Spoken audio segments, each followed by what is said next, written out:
Welcome to the Revolution Church podcast.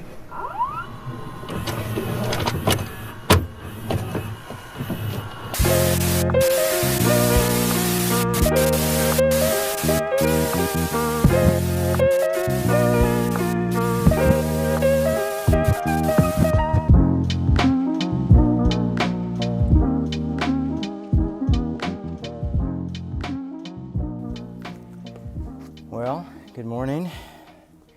I have my I'm sitting outside, so I have my earphones in. Let me know in the comments if that sounds okay. So I was just trying to cut out some of the background noise and put the camera a little bit further back than usual. Everybody has window units here, so I hear trying to keep the window unit noise down. Sounds good. Thank you. Thank you, everybody. Well, good morning. I am on the road right now, visiting some friends here in California. When I get everybody loves to hear about my parenting schedule. Don't you love it to listen to divorced people talk about their parenting schedule? So when I get 5 days off, sometimes I get invited to visit folks, and I do. So that's what I'm doing, and you can tell I'm here at Fantasy Island. I'm in the jungle. Welcome to the jungle. Oh,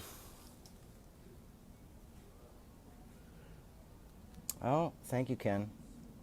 Yeah, I know. It's almost like I'm retired now. This is my Golden Girls set. It is almost kind of like a Christian television set. It's very my mom and dad when they were like, "We're live in Hawaii. Aloha." So, yeah. So, Caleb is still on break. Obviously, he's not there. Maybe he's there. Maybe he's in camouflage and we can't see him. So, yeah. What are we going to do today? What are we going to do today? Oh, yeah, that's right. It's talk. It's talk time. This is the gathering. You've all gathered together. Right now we have 12 people online, so we're just like Jesus and the disciples. I'll try to do a little afterglow afterwards, Q&A stuff. Because we don't have a computer here, I've just got the phone. It's a little bit harder for me because I have to scroll like that. But yeah, a lot of good things are going on. My son, on Wednesday, turns 6 years old, so I'm really excited that Milo is... He got to try school out. They have Kickstart, and the first day he was really miserable and very sad and didn't want to go, and the next day he really enjoyed it and had fun. And so that was really cool. What am I doing? I watched my friend's kid go skateboarding yesterday, which was really cool. And what else? Yeah, just trying to... Great thing about my work is I can, actually sometimes getting on a plane is best for me because I can read more on an airplane. Like, it's just like, that's all you can do is read. So that's why I love airplanes and snacks when they have them. So we're going to be in Matthew today, Matthew 7 to be exact. And how I'm thinking about Matthew, the book of Matthew today, is a bit like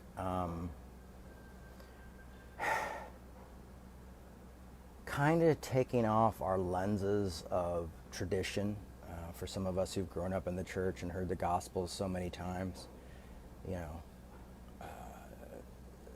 to challenge everybody to kind of take, put on a different set of headphones in a way, put on a different pair of glasses and try to hear it a little bit differently today.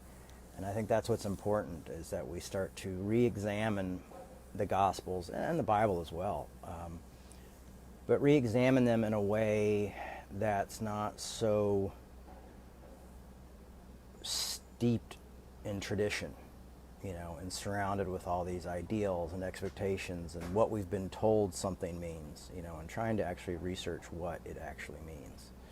And trying to look at it with a fresh lens. But that's tough, it's really tough. and not easy to do. But yeah, let's just jump into it. So I've got my Bible, and we are in Matthew 7. And it's interesting because when I was thinking about my talk and thinking about this, I was only going to use Matthew 7:13, and then I had some other ideas in mind of what I was putting together. And I just started reading all of 7, and I just was like, man, scratch that. Maybe we'll use that, do that, something like that later. But right now, 7 is very clear, and I really like that. I really like when I can get a lot out of a chapter, that I'm not just always, I like to verse hop. I mean, honestly, I do enjoy that. But it's really cool when you can find something that's just a verse covers or a book covers. And that's really cool. And today was one of those, today's one of those, where I was able to look in and go like, oh, that's here. Oh, I don't have to go over here. And that's here, and I don't have to go over there. It's all covered here. And that was really interesting. So,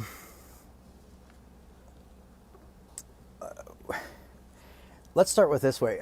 I did an Instagram and a tweet on the old social media the other day. I always saw these like, we can disagree and still be friends, So I did this one as like, we can disagree and not destroy each other on social media. And a lot of positive responses, a lot of likes and stuff, which is, why we do social media, to be, so we can feel secure about ourselves and win friends and influence people. But one person was like, unless they're, but, and another person was like, yeah, and unless they're this, and I was thinking, it's like, when we start putting asterisks on this idea of love enemies or not, or who we can destroy and who we can't destroy, I'm not going to even say there's necessarily anything wrong with that. It's just outside of the religion of Christianity. It's not Christianity. Man, I hope those dogs keep barking. But yeah, so this idea is that we this is why you don't do live crap outside in an apartment complex. But yeah, so Christianity kind of calls us into this thought, into a new way of thinking, of where the enemy becomes something completely different. And the enemy becomes someone that we are called to love and show grace towards. And it seems like ever since the beginning we've had asterisks towards that. Like when I was growing up, it was like, listening to people like, well, we can talk about the Democrats, or we can talk about, gay people, or we can talk, what I mean? So everybody's always listening for an asterisk. And I have to say that progressive Christians are not much different. And so how do we step back? We're always looking for this who's the real bad guy? But here's my issue with that. It's like, okay, here's the idea of things we can do. I took some notes, so I should probably read the notes. So also, we don't usually get to decide who our enemies are. They usually choose it for us. So usually if there's somebody you're going like, yeah, I can not destroy that person, but unless they do A, B, or C, well, all of a sudden, those A, B, and C's have become what determines who your enemy is and the person you shouldn't be destroying. You see what I'm saying? Like automatically, like when you're like, yeah, like as soon as you put that asterisk in there, but these people, then all of a sudden those people in the Christian tradition become those who you're called to love. So yeah, Christianity is not a free-for-all in so many ways. I mean, I guess you can do it. You have grace. You can do whatever you want. But the idea is, the idea is to cling to those we disagree with, to cling to our enemies. We don't get to decide who our enemies are. And it's what we do with that's up to us. What we do with those people. What we do with those people we put asterisks on is what we do. So I guess my question for you right now is, do you have exceptions? Do you have people that, are your exceptions of who you can't love and who you can't give grace to? I know for a lot of progressives, it was like conservatives, anybody who voted for Trump or anybody like this. You know, I haven't really been deep down in the conservative media, so I don't know who they're angry at right now. I mean, I'm guessing they're probably angry at the president, but I feel like a lot of us are kind of disillusioned with him. So I don't know. I'm sure the conservatives are mad at somebody. I'm sure you guys, I just don't pay attention to the news as much as I used to. So here we go. So love or grace is a choice for us. Do we love or do we show grace? Or the next choice is or both. Or do we do shaming as a choice, or canceling, fight or flight kind of idea with people that we have to deal with? Do we turn them over to God? Do we try to reason together with our enemies? Do we try to come together with our enemies and reason with them? And that's why what we're going to talk about today is some of these options and what they look like. But one of the things I was thinking was this idea of reasoning together, but this also turning over to God. Now, when I say turning over to God, there was this thing that we used to do in my 12-step program. We still do it, actually. And you may have seen these things. I think people have even tried to market them as like, God can. And it's a can with a little slit in the top, and it's just an empty can. And what you do is you take things that you can't deal with, and you write them down there, and you put them in there. I remember my son was having this compulsive thought, and he was really struggling with it, and it was really arguing. It was based around shame and, all this, he's a little kid, but he just didn't get it. And I said, all right, buddy, well, let's write down that. Let's write it down. Let's put it on a piece of paper. And he's like, okay. And I'm like, listen, I have a box. Now, here's the thing that you're feeling bad about or that you're worried about. We're going to put it in the box. So it's not going to go anywhere. We have it right up here. And I didn't say give it to God or anything like that. I just said we're just going to take this problem and we're just going to put it in this box and we're going to sit it on a shelf. So you don't have to worry about it. You don't have to think about it because it's right there. So you can come to it. We can look at it whenever you want to. And we haven't looked at it since then. When I was getting sober in my early years, I had a God box. I made a shoe box, much like the Valentines you would do in high school, or not high school, in grade school, and just put a slit in it. And I would just put these things that I was worried about, and then I would be like, okay, this is me giving it to God. Like I needed this type of thing in my life at the time.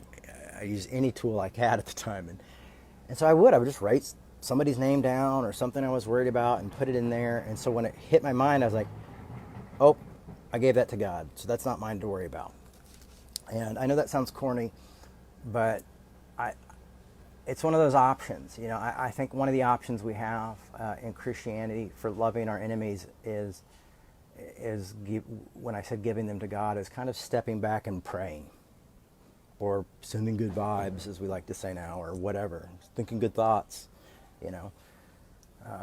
whatever prayer is. I don't even know what prayer is. It's communication with God. But I don't know what God is. So that's tough. I'm sure there's a dozen cool ways to say it. But so maybe the box is the best idea for some of us. But sometimes it's better off not to deal with those people, which we're also going to get in Matthew 7 in a second. But how? What are ways we can do this, and why should we do this? So let's look in Matthew. Let me make sure I got everything. Yeah, Matthew 7, 1 through 6. Do not judge so that you may not be judged. For with the judgment you make, you will be judged, and the measure you give will be measured as what you get. Why do you see the speck in your neighbor's eye, but do not notice the log in your own eye? Or how can you say to your neighbor, let me take the speck out of your eye, while there's a log in your own eye? You hypocrites, first take out the log out of your own eye, and then you will see clearly to take the speck out of your neighbor's eye. One of the things I like about this is it's that personal thing of saying, like, we all have our own stuff, And this is almost like the plank eye, story is almost like the impossible story in a way. Like, I think we've always seen it like, yeah, I got to take care of my stuff and then I can get them. Then I can judge them. But I think if you take more of a way that Jesus communicated with people and you step back and you don't take the way you've always heard it, been told to hear it, it's almost of saying like, you're always going to have stuff to deal with. You're always going to have stuff in your own life that needs fixing. So rather than focusing on judging other people constantly, focus on fixing and working on yourself. And what I've learned in my lifetime is that when I've worked on myself, when I've gone to therapy, when I've done 12-step program work, when I've done these type of things, is that all of a sudden the people that I want to judge or tear apart, and I do that sometimes, obviously, we all do, but a lot of times I try to figure it out. And a lot of times I contact the person and talk to them. Or I find a more of a constructive way to deal with the problem because I'm healthier. Because I've learned to live life on life's terms. I've learned to deal with my own issues. And something comes out of that too is empathy.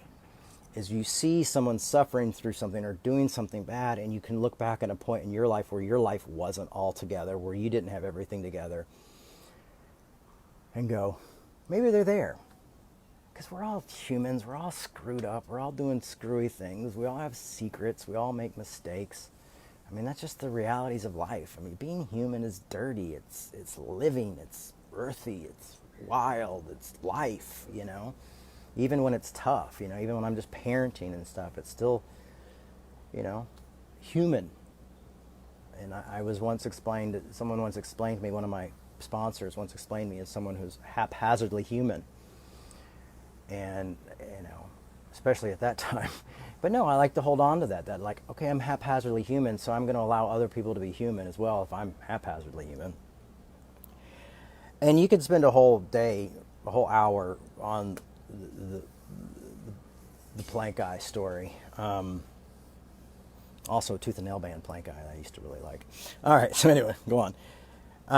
Now this is interesting. Right after that story, it says, "Do not give what is holy to dogs, and do not throw your pearls before swine, or they will trample them under your foot and turn and maul you."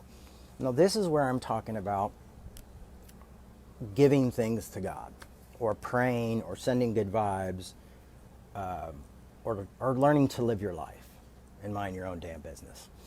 Is this idea of there are times in our lives where to confront someone or to confront something or to go after something will harm us more, will put ourselves in danger. And this is the biggest kickback I get from speaking about grace and talking about forgiveness.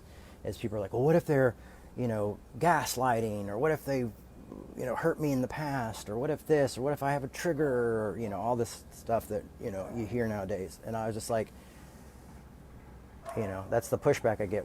But here it's saying, it's like, well, then don't go to them, you know, then bless them from afar, you know, put their name, throw it in a box, and move on with your life. Or introduce them to someone who might be able to help them, you know, because there becomes a point where you can't be responsible. You're not responsible for their life. You are not responsible for them. And I think in Christianity, we're sold, in traditional Christianity, in American Christianity, we're sold this idea that we're responsible somehow for everybody else.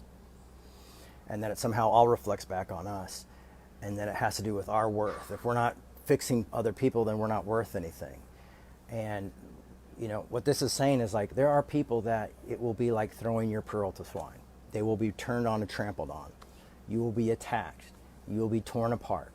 It will not go well. When I used to try to argue with the really neo-Calvinists, like in the early 2000s, who had shows and they'd play clips of me and then they'd dissect everything I said. They actually probably spent more time on my talks than I did. And arguing with those guys was like, it was like I was just spewing gasoline and they were fire. You know what I mean? They would just get angrier, and it wouldn't make any sense. And then I would get angry, and, you know, I had friends who were like, what's going on? Because I'd be on my phone, like, pacing back and forth. Like, oh, somebody said something horrible on the internet, you know. But it would be like these neo-Calvinists who were just like, you know, really good at arguing, and then we would just argue, or actually really bad at arguing sometimes. But it was this idea of throwing pearl to swine, when the best thing for me to do would have been like, hey, I've heard you talk about me, that's great. If you ever want to have a cup of coffee or talk on the phone, fantastic. Otherwise, I'm not going to talk to you. I'm not going to talk to you in public. I'm not going to argue I'm not going to defend myself. But because it was kind of throwing pearls to swine, and I still see that. I still see that in my own life, People who are angry and have been hurt by Christianity, and they look at my parents as kind of a scapegoat. Even my mom, and I've had people attack my mom and stuff, and it's like, this person is dealing with a different pain on a different level, and they're going to turn around and attack me, and they're not really attacking me because of my mom. They're not really attacking me because, they're attacking me because of some deeper pain, some deeper issues there. And so I like this idea of saying, okay, it's easier for me, one, to love you from afar, because if I'm with you, we're going to argue, we're not going to be friends, and it's not going to be productive, and we may hurt each other. We may destroy each other. In Galatians, Paul says, be careful of biting and devouring one another. You may become consumed with one another, and you may destroy one another. So even Paul in Galatians is warning us, do not destroy each other. Do not be consumed with one another. And I think this is Jesus in the same way of saying, don't be consumed. Don't go after those who destroy you. It doesn't seem like Jesus took his advice completely literally, because he got killed by them. But I think also there probably wasn't much of a choice at that point. People overheard things.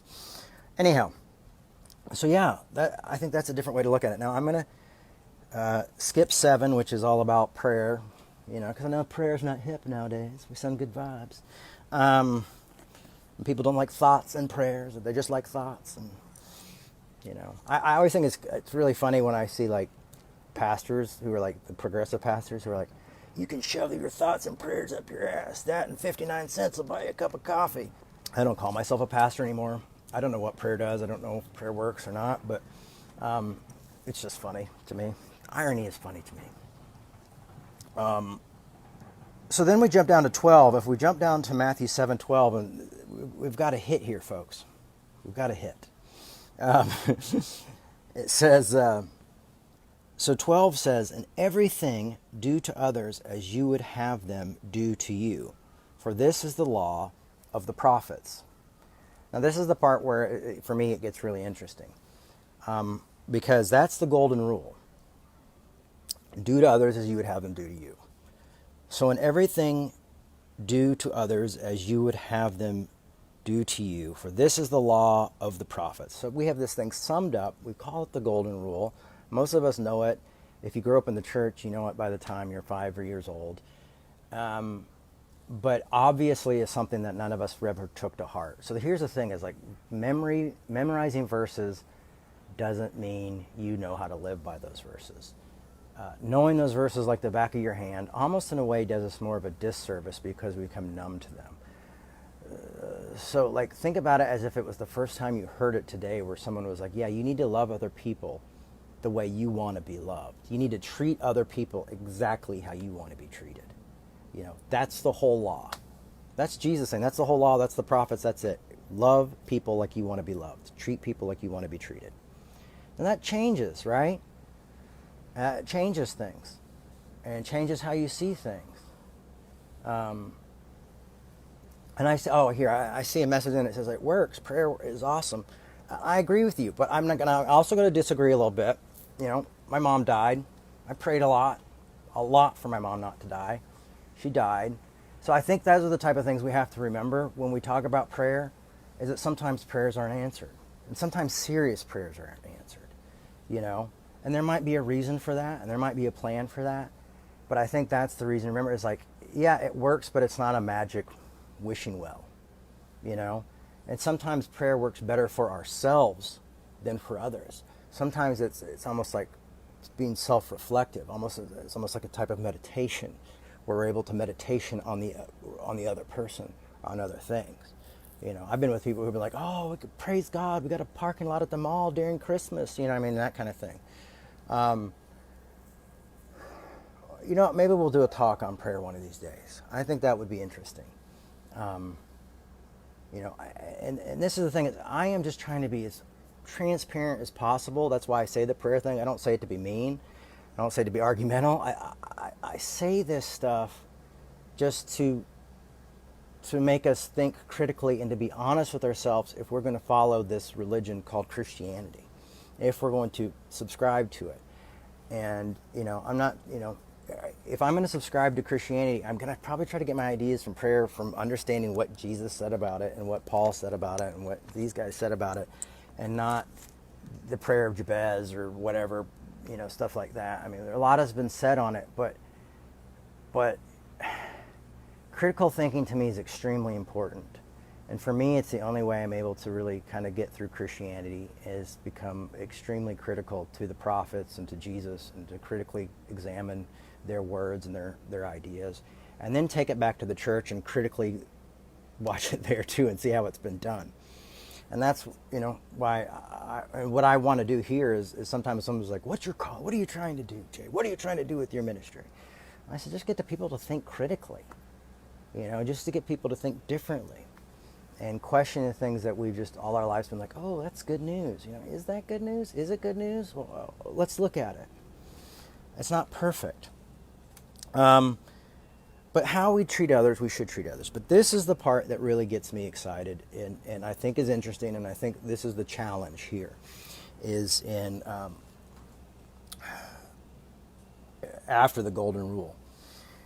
And this is what I was thinking about this talk, is it's the road less traveled. And I've done a lot of different talks on this kind of idea of the narrow road and what that looks like in our lives and what it takes to take the narrow road. And this is a type of that. In Matthew 7:13, it says, enter through the narrow gate, for the gate is wide and the road is easy. So enter through the narrow gate, for the gate is wide. Enter through the narrow gate, then, for the gate is wide and the road is easy, that leads to destruction, and there are many who take it. For the gate is narrow and the road is hard that leads to life, and there are few who find it. And I'll admit this, I've learned more about life from things like studying philosophy, reading books that are way above my education level. I'm a high school dropout, got my GED. I've taken some courses in seminary for fun, to learn, not really for fun, but to learn more, but I didn't get credit for it.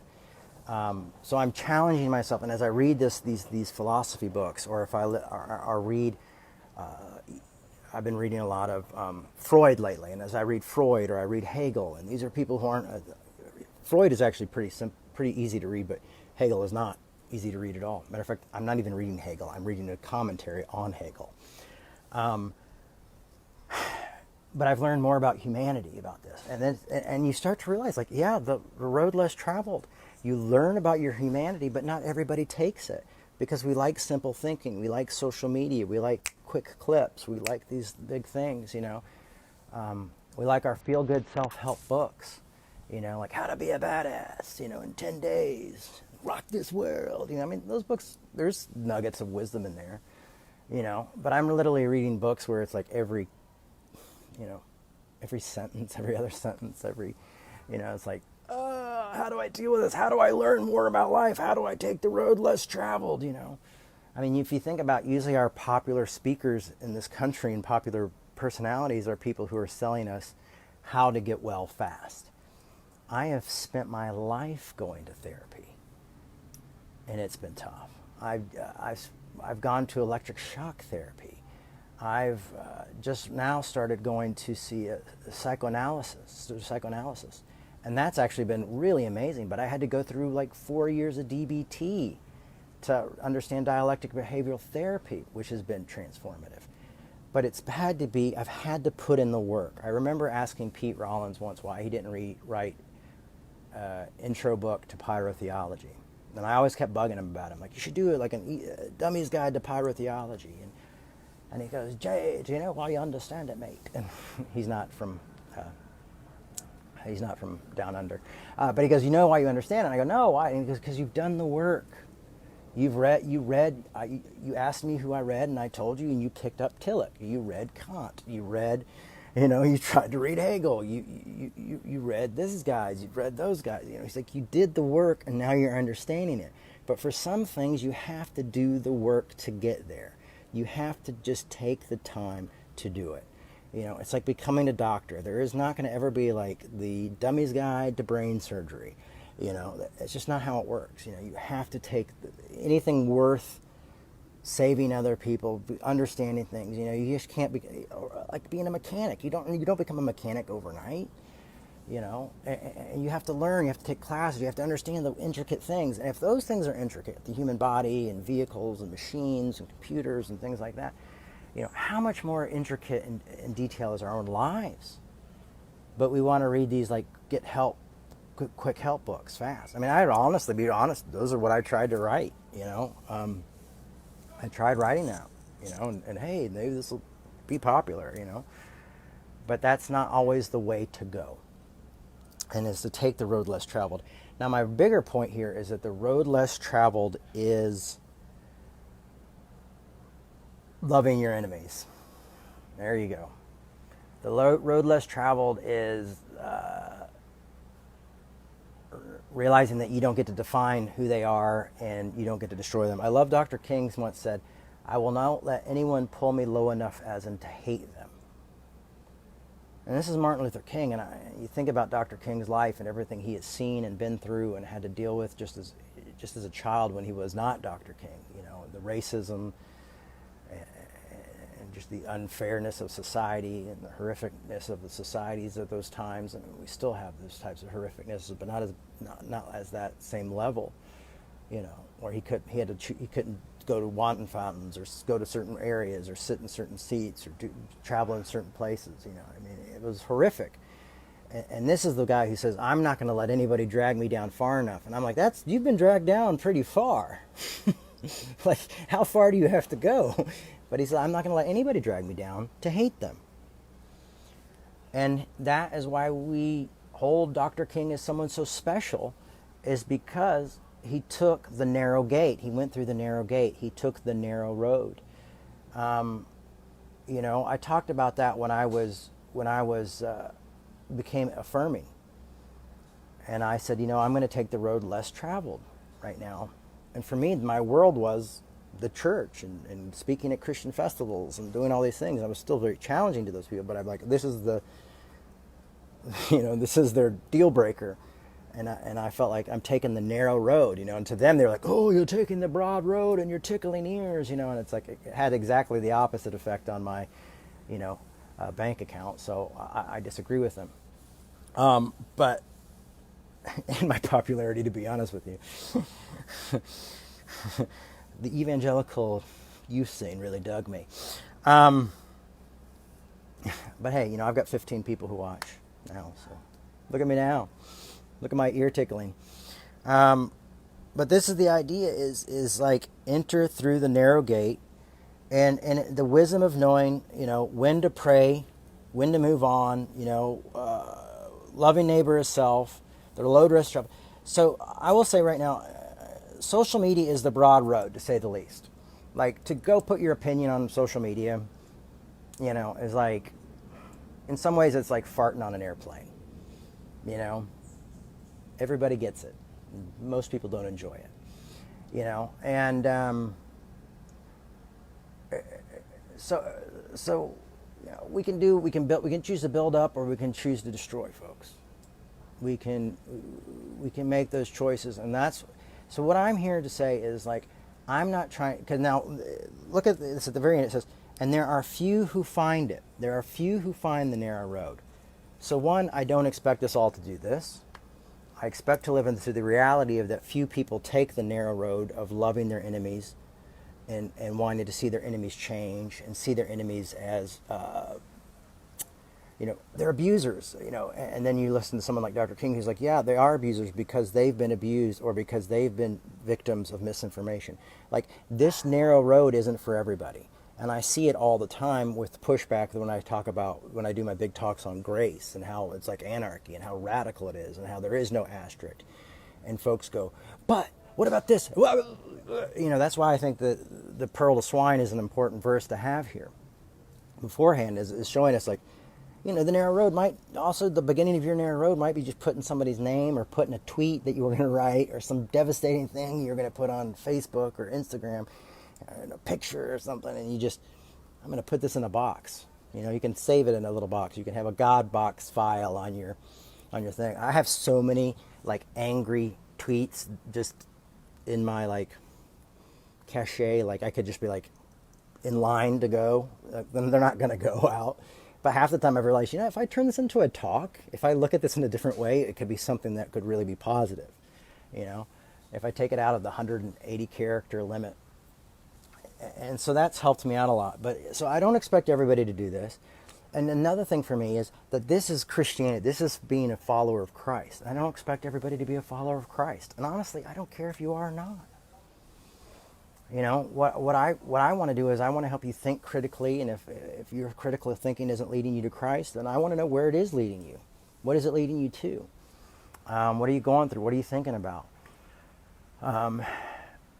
But I think if we're going to sit and claim Christianity as our chosen religion, then we're going to have to be the people who are working, at least, to love our enemies and to take a narrow road of thinking critically, thinking differently, knowing when to hold our tongues and when to use our tongues, when it is edifying, when can we come together and reason together, and that we are constantly weighing, will this bite and devour me or my community or other people in these folks' community?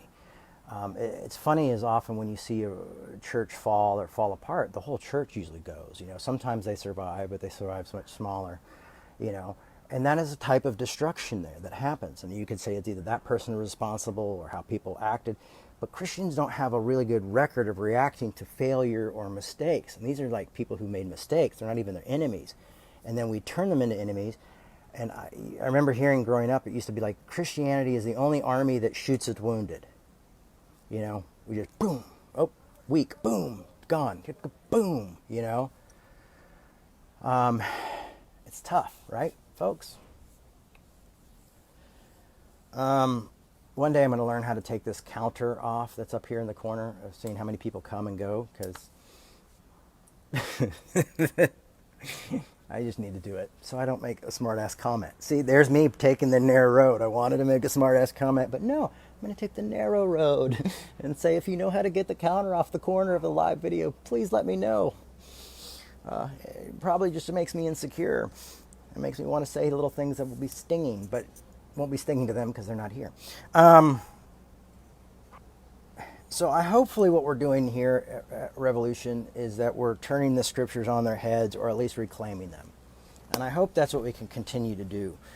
I want to look at two other parts here in 7, and then maybe we'll do a little question and answer. And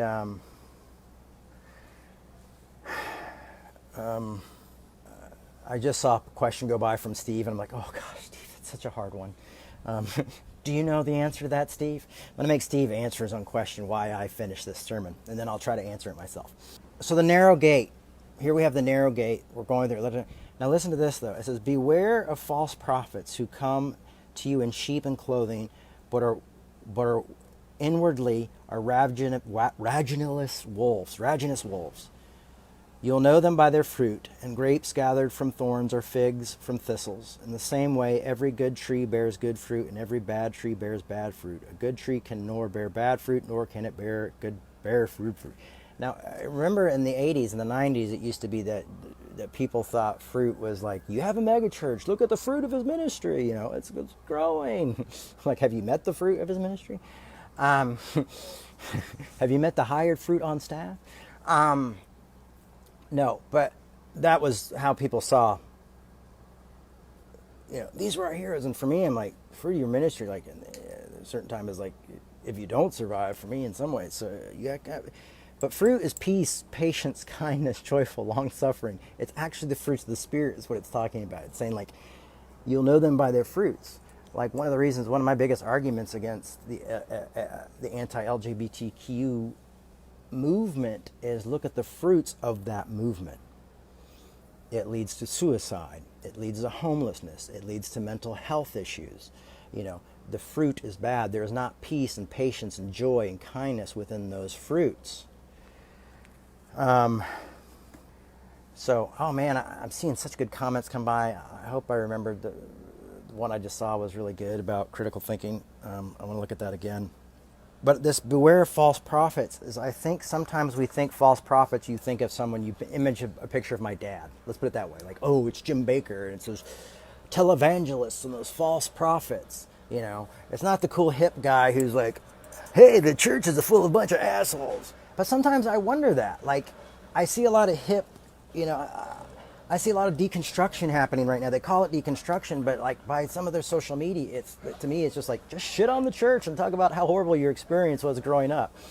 Like, to me, deconstruction is like taking apart philosophies and theologies and examining them and looking at them and going across them and pulling them up. For me, deconstruction was, what's the history of the Bible? Who put the Bible together? What is the original language of the Bible? How was it spoken? Who was it spoken to? Who was Jesus? Who's the Jesus of history? What was Galatians, modern day Turkey? Okay, well, so what was that like? Why were there people who were lighter skinned in Galatia? You know, why did they use this word? What gods did they worship? What were the customs at the time? How did the people in Rome look at being same-sex relationships? You know, I mean, to me, that was always like deconstruction and kind of mixed with critical thinking. I kind of put those two together. It wasn't being like, it's a bunch of shit. You know, like, oh, great deconstruction. I mean, I almost feel like it's like deconstruction isn't a wrecking ball, you know. Have you ever seen a house that was an old historical house moved, how they have to do that and how they have to take things apart, how they have to worry about the foundation and the structure and all these things before they take it apart? They don't tear it down. You know, sometimes they have to take it apart brick by brick and number the bricks. Where do the bricks go? Are we going to put the bricks back there? Is the house going to survive if we do this? You know, there's a lot around it. And if it doesn't survive, then great. It was probably not worth it to survive if we're talking about, maybe not the house, but talking about theology or Christianity or things like that. Matthew goes on to say that not everyone who says to me, Lord, Lord, will enter the kingdom of heaven. Now, the kingdom of heaven is also the fruits of the Spirit. It's not talking about a place up in the sky. It's not talking about Beulah land. It's not everyone who says to me, Lord, Lord, will enter the kingdom of heaven. Only those who do not will the Father's, only those who do the will of Fathers in heaven. But what I want to say is, like, I don't think we always see false prophets in the correct light. You know, because I don't think we're looking at fruit in people's lives. And what I'm saying is, like, peace, patience, kindness, joy, long-suffering. Like, if you want to see the fruit of someone's life, look at this. Here's my thing. How do they treat their enemies? How do they treat those who've hurt them? And to be honest with you, my dad seems crazy as can be. He sells food buckets. He does all this stuff. But I'll tell you what, when he got out of prison, I saw how he treated his enemies. And honestly, my dad wasn't a very good father to me growing up. He wasn't really there. The best, closest time I ever had with my dad was when he was in prison. I'm actually a bit hurt by him. So I'm not trying to sing his praises right now, except for the fact that I always saw him forgive his enemies. And I called him a fool for it. And now I understand that he had instinctively knew something in the gospel that took me years of deconstruction, reworking, going through, reading Dr. King, reading the Apostle Paul, re-examining Jesus, having to realize that the pastoral epistles were crap. You know, I mean, I had to do all this stuff to kind of continue to climb my way out to get to the point of realizing that how we treat our enemies, you'll see how the fruit is. How we treat those we resent, and the relationship over time, and if we're willing to talk to one another, if we're willing to go to others. Like, sometimes if people write horrible things about me and they know me, I go, hey, that's weird because you have my phone number and I don't know why you just didn't call me first. And, you know, or they write an article about my dad. I'm like, hey, did you try to talk to my dad before you wrote that article? No. And I'm like, but you say you're Christian and this and that, and the Bible says we should reach out to each other and do this and blah, blah, blah. Oh, and then all of a sudden I'm convicting them, you know. But that takes time as well. But if we're going to judge people by their fruit, it's not by successful churches. Sometimes it's not even by what they're talking about. It's how they treat others. But I also do believe words are very important. And I think if we listen to people's words, we'll see what they believe and don't believe. I think sometimes when you see somebody really preaching something that's really amazing, really. But if you really listen to their words, you can see that they're struggling with it. I think most people who write books on apologetics lack faith, and the reason they got into apologetics is because they needed it to be proven that it was real. And I just live in the idea that God is dead and God is alive at the same time, and I believe and I don't believe at the same time, and it's a very big dialectic, and there's a lot of contradictions that lay within it, and I live with that every day. So that's where I'm at. So we got a few minutes, and I will try to answer questions. I saw you guys are already talking about the the critical thinking, so there you go. I mean, I'm gonna cheat and for me, critical thinking isn't criticizing someone, it's just asking. For me, it's asking the question, is this true? Why is this true? Maybe I'm more of a deconstructionist, who knows. Does this make sense? Is there evidence that supports this? Is there evidence that does not support this, that goes against this? For me, that's what critical thinking is. For me, it's not criticizing thinking. It's not, that's just a bunch of shit. Like, I was really excited. I'm not going to lie to you that when I started studying the pastoral epistles and realizing that they weren't written by the Apostle Paul, and that most people knew that was exciting news. And then when I really started getting into them and seeing them more as forgeries, I probably agree more with Bart Ehrman than most people would. But I agree with the work there, but I've also read the work that he read to get to that same point. So, so I had to go back. That was, for me, critical thinking was, okay, I'm not going to just accept Bart Ehrman because, one, I thought I could, but I also knew that most people wouldn't accept it if I gave my resources as Bart Ehrman. So I was like, all right, I'm going to go even further back, and then finding other Christians people who are Christians and who agreed with me. So to me, that was the critical thinking of asking questions, trying to think differently. Is this right? Taking things that I've always accepted as truth and then and kind of rethinking it. And it's tough. Or finding out if I have, also for me, critical thinking is finding out as if I have underlying issues laying in my life that skew my thinking towards an issue. The way I was raised, or I was hurt a particular way, or I've done that. And by adding that into that level of ideas and thoughts, of critically looking, taking a good look. And critically I like the word critical because I think and a critic can also love something, So critical thinking can lead you to a life of passion and love, and as it has for me for like Freud. Like, I read all this horrible stuff about Freud and heard all this horrible stuff about Freud growing up, and then I looked at it and tried to take a critical listen and now I really love a lot of stuff Freud said. Most what Freud said, and people still come to me, oh, he was a cocaine head, or he was touched children, or he did this, and it wasn't. And I'm going like, listen, man, what we've learned from Freud is Freud was trying to change the world with helping us to come in touch with our unconscious, and a lot of people are just like, hell, I don't want to go there. But learning that you can love people that other people don't love. And how I love other people's enemies sometimes is through critical thinking, through going and taking a look and thinking it through. But it's also being a part of Christianity. So I think for me, being in the religion of Christianity, critical thinking always comes with the point of a bit of grace and a bit of love and a bit of trying to understand. For me, it's not just like sharp. It wouldn't be what if you looked up critical thinking in a dictionary, because for me, it also is like remembering where I've walked in my shoes. So like, people can talk about Mark Driscoll and be going off, and like I'm like, man, I can't stand what that guy says. And I agree with him almost wholeheartedly. But then there's a part of me that has empathy because I know that he's in a situation that most of us have never been in, and I'm going like, what led him to that? He didn't start out that way, And so I start to go through the person's history and look at that, And another thing that I've always found really interesting and complex is how do people go from victims to being, the victimizer? And at what point do we decide to switch them over to victimizer from being victims? Is there an age? Is there an act? Are there certain things? And to me, that's very interesting. All right. I wish Caleb was here to read all this stuff, but not right now. So I'm going to try to read some of this stuff. Let's go down. Oh my gosh, you guys said so much. A lot of talk today. A lot of hellos. What translation of the Bible do you use? That's a good one. I can handle it. I use the New Revised Standard Version. To me, it's not the easiest read, but it's the best translated into English, in my opinion. That's why I use that one. This one actually I found at a used bookstore, and it's become my favorite Bible. I have a lot of different Bibles, but this one's become my favorite. I don't know what it's made out of, but the thing is like a war horse. Someone said good message. Thank you. Okay, here we have from Kelly. I wonder if all prayer transforms us, then it transforms the world. That's a good thought.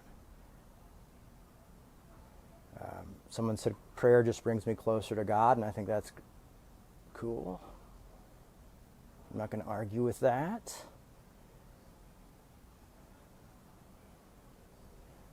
Is the road less traveled the same as the path of least resistance? No, I would say the road less traveled would be the path with most resistance. That's what I would say, Roberta. The wide road would be least resistance.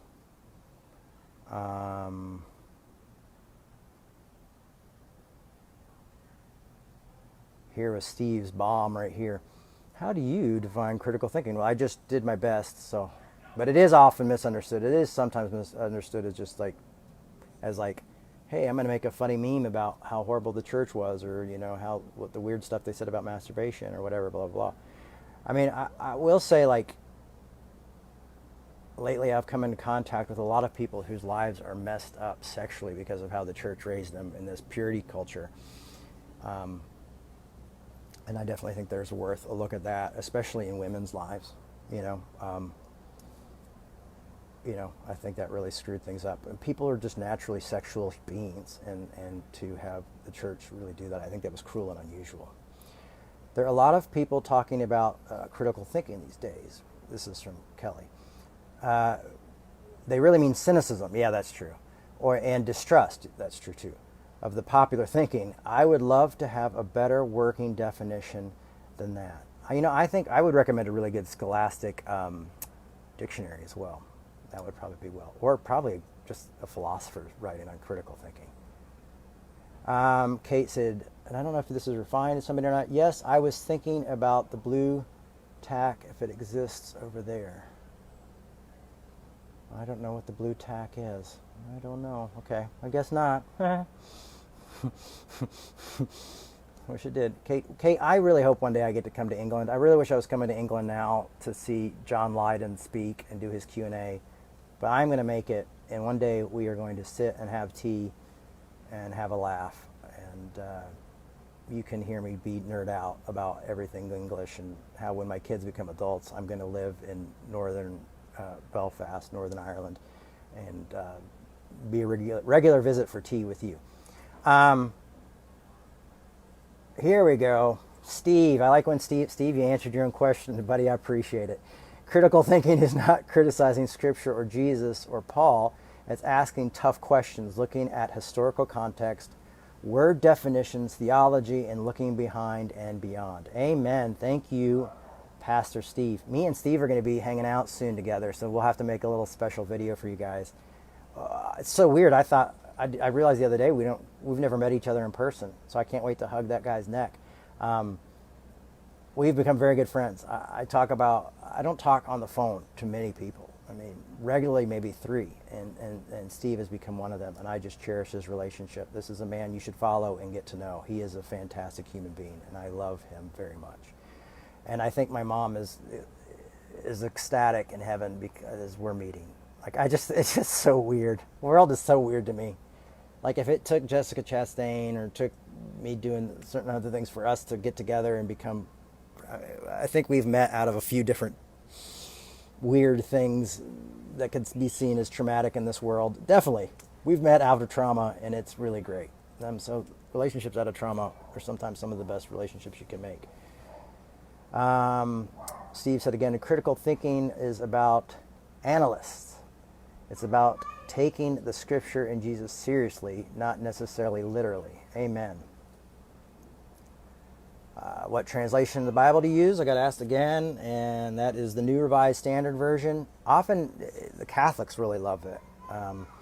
And then sometimes it comes with the Apocrypha and sometimes not. This one did not come with the Apocrypha. This one was a Duke graduation Bible. I spray painted it, but yeah. The Fart in the Plane was an excellent prop. Thank you, Rebecca. I don't often use potty humor, but when I do, I do it for you. Oh, someone thanked me for my explanation of critical thinking. Thank you. That was off the cuff. We have to learn balance, the good with the bad, the dark and the light. Yes, that grace is an important element of critical thinking. Thank you for that. Thank you, Steve. Thank you, Jay. All right, everybody. Cynicism. Lucky Jackson says cynicism and distrust might be a stage of manifestation when one goes through critical thinking. Yeah, I think that can happen. I definitely think you start doing critical thinking and you go buy a leather jacket and dark sunglasses and smoke cigarettes and hang out at Denny's late at night drinking black coffee. But there becomes a point where some good news starts to happen. And then if you quit smoking and then you keep the rest of the stuff, you just look really damn cool.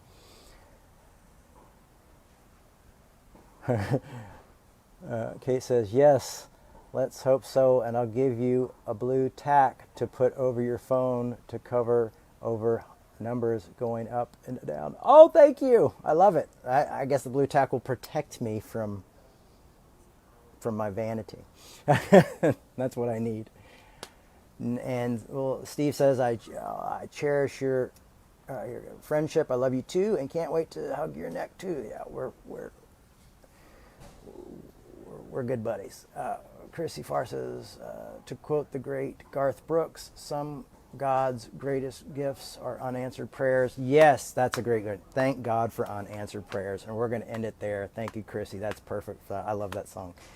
Thank you, everybody. Hey, listen, I have to leave you with this because Steve reminds me of this all the time, is that Revolution does need your support financially. And you can go to revolutionchurch.com/donations and make a donation.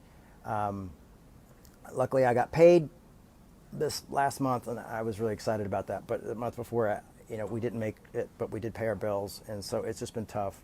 We don't have a staff. We don't have much going on right now. Caleb's taking time off, so we don't have a high overhead.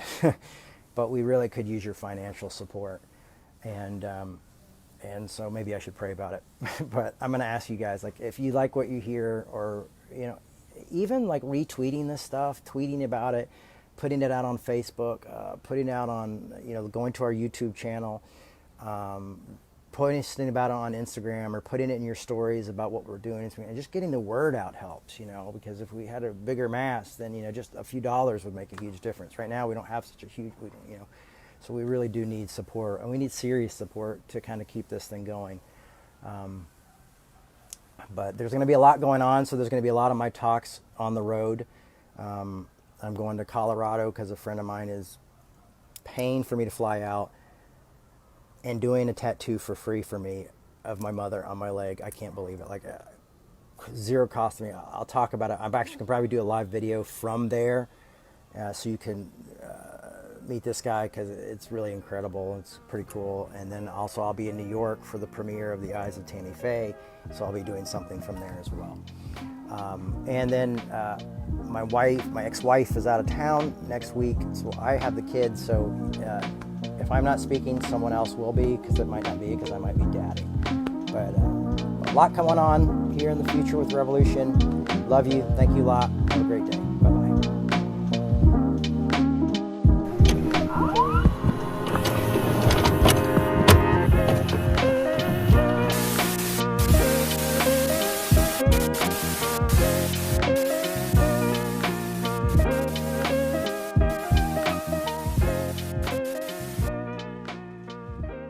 Thanks for listening. We hope you enjoyed this podcast. To make your 100% tax-deductible donation today, please visit revolutionchurch.com/donate. You can also learn more by clicking the donate section on the website.